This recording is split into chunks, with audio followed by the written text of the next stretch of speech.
This week I want to continue talking about how Christ reacted and lived in the world that surrounded him. This week we had the ending and sentencing in a trial that impacted our whole country.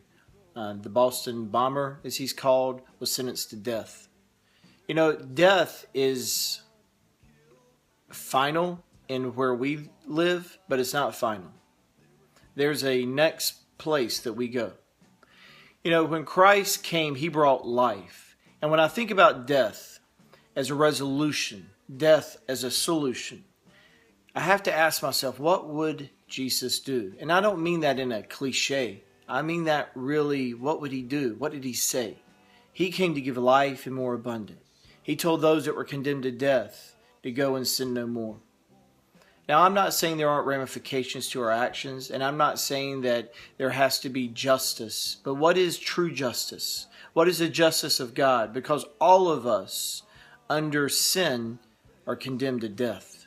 But Jesus came so that we might have life and have it more abundant. And I'm not just talking about some place that's over and somewhere in the future that we have really no idea of what it's like. I'm talking about right here. He said he came to bring light to those that are in darkness, and that he is calling us to something more, something bigger, something greater, something that when we live this life, we can truly live it abundantly. And so that those around us see the love and passion that we have, and that God has actually changed us and made a difference, and we're not the same old person that's bitter and that hates and that wants vengeance and our own justice. I want God's justice. I want this young man to know Christ. I want everyone to know that love and compassion. What is it you want? What justice do you seek? What does God want for our lives?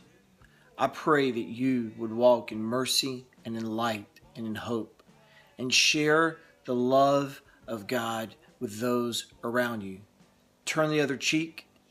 Let them know that there's something more than this pain and suffering that we live in. And that's what Jesus came to show us.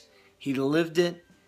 And when you can partner with him in that spirit, that turns the world upside down. Until next week, have a good week.